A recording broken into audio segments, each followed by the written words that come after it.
Apart from its talent for recapturing the best of 80s pop culture, the exceptional appeal of Stranger Things comes from its way of looking at what is dark and scary in our world and beyond, and then processing this through the perspective of children. No adults, just us and some meatloaf. Will's disappearance and the fight against the Demogorgon is the story of children first glimpsing the darkness of adulthood and facing this challenge head-on by filtering that big bad world through their own language, games, and values. So Stranger Things teaches its audience how to think more like a kid again. Mouth breather. It reminds us to have an open mind that can see what's going on, even if it's truly strange and terrifying, to rise to the occasion by channeling the stories or games that inspire us, to hold our friendships dear, and to be wary of those who might dismiss the reality of your fears and imagination. You always say we should never stop being curious, to always open any curiosity door we find. Dustin. Why are you keeping this curiosity door locked? From the first moment of the show, Stranger Things thrusts the audience into the mindset of children. The beginning scene in the laboratory is traditionally horrific, full of flashing lights and eerie music that build our anxiety. It's immediately announced to the viewer that this is a horror show. We then cut into safe suburbia, but the sprinkler on Mike's lawn mimics the music and rhythm of the lab scene. So while we've transferred out of the horror movie feel into a safe-seeming location, the threat lingers. Something is coming. Something hungry for blood. And the boys, in the midst of their Dungeons & Dragons game, seem somehow to be aware of that threat, while older characters aren't. What is it? What if it's the Demogorgon? Oh, Jesus, we're so screwed if it's the Demogorgon. It's not the Demogorgon. An army of troglodytes charge into the chamber. Troglodytes? Told you. While many remember childhood as a carefree time, though, the opening Dungeons & Dragons scene demonstrates that, if anything, as kids we are more directly and dramatically confronting what feels like a life-or-death scenario. Where is it? Oh my god, oh my god, oh my god, oh my god. Where is it? Did you find it yet? One large lamp above the table illuminates the boys' faces, while only a few scattered fainter lamps leave great portions of the room in darkness.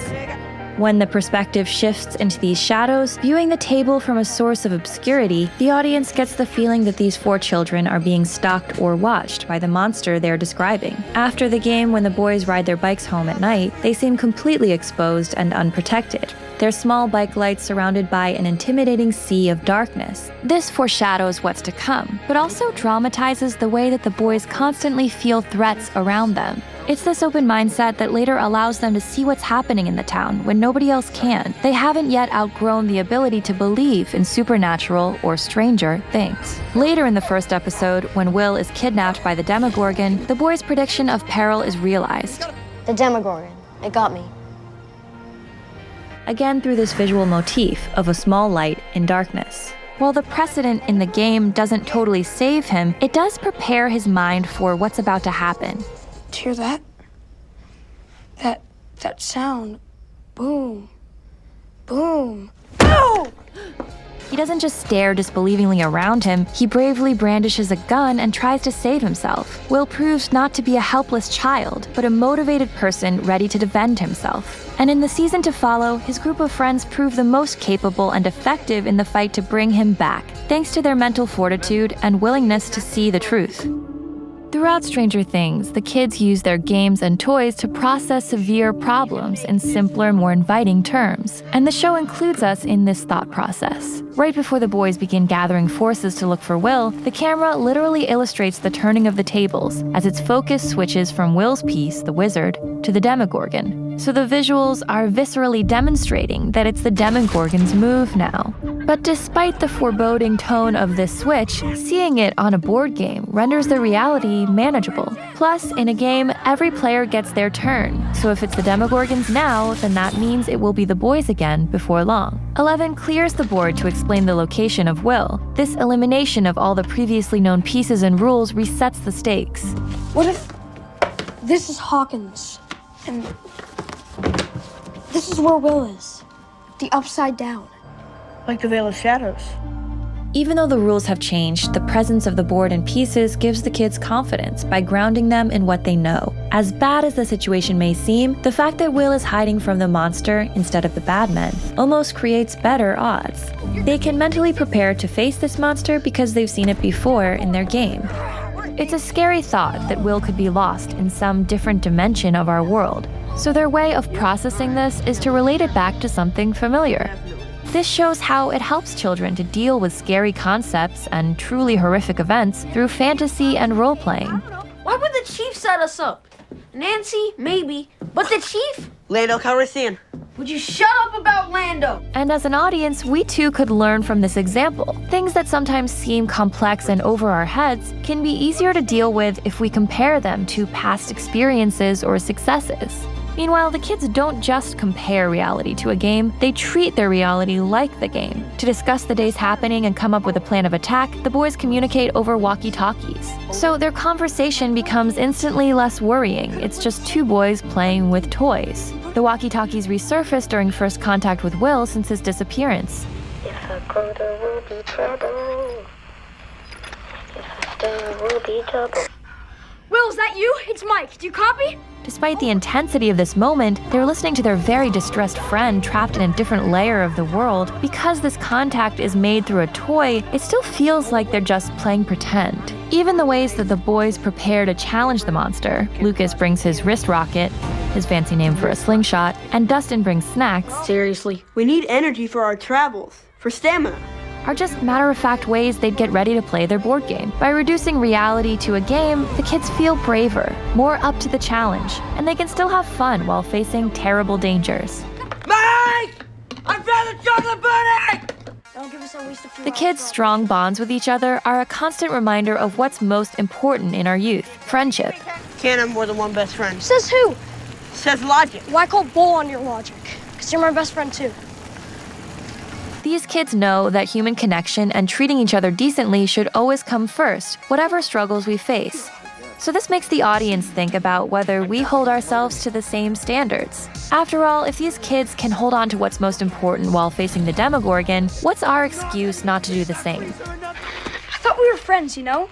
We're friends to tell each other the truth. With such high value placed on friendships, the kids can resolve any argument. Everything I said about you being a traitor and stuff,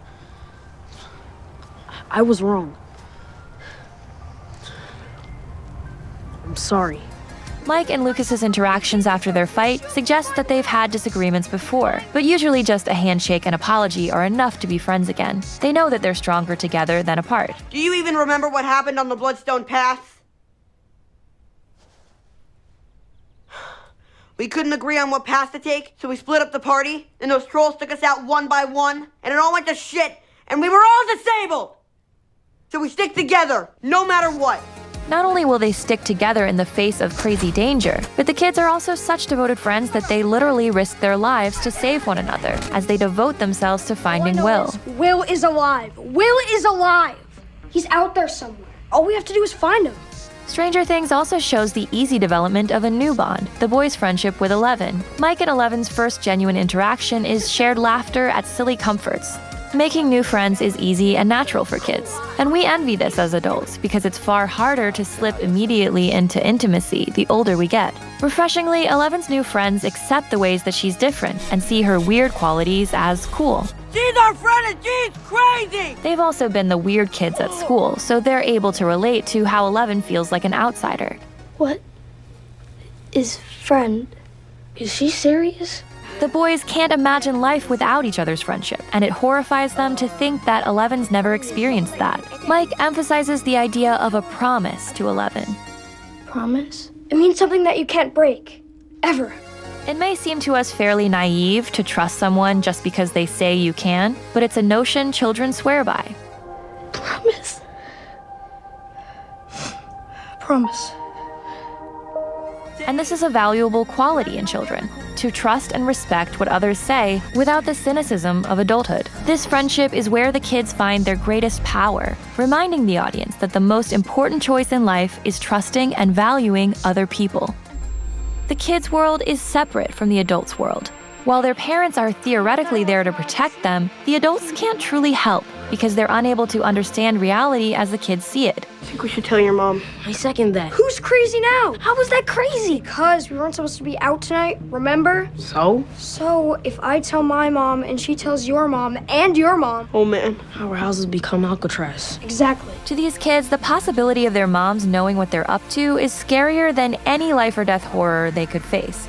What troubles them isn't the lost girl who doesn't really speak or actively respond to them, it's the idea of Mike's mom finding out that a girl spent the night. If his mom found out a girl spent the night... He's in deep shit right about now. For kids, social and parental pressures may feel more stressful even than the challenges that they perceive as life or death. While most parents are a lot more aware of their kids' activities than the adults in Stranger Things are, Is that Will I heard back there?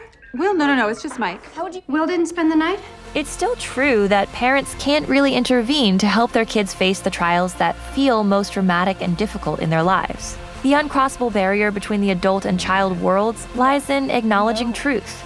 Kids know that their parents can't really understand and might try to reduce their interpretation of the world to nonsense. For the audience, the way that the kids protect their truth from their parents reminds us to be wary of those people who are too close-minded, too adult in that sense, to understand the rich layer of imagination and stranger things that our inner kids can still perceive. We should steer clear of these small-minded people who might diminish our worlds to only what they accept as factual and normal. And you shouldn't like things because people tell you you're supposed to. Stranger Things teaches us to be open-minded, even when reality is beyond belief, to manage the challenges we face by treating them like a game, to remember that friendship is more important than anything else, and to be wary of people who will dismiss your beliefs. In other words, we should all try harder to think like a kid.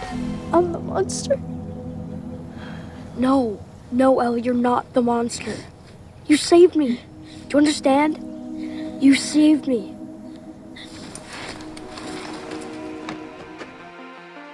Thanks for watching, and if you like our videos, please consider supporting us on Patreon. You can click on the link in our description below. We spend a lot of time making these videos, and every little bit helps. And of course, the very best thing you can do is subscribe to our channel to get access to all of our latest videos.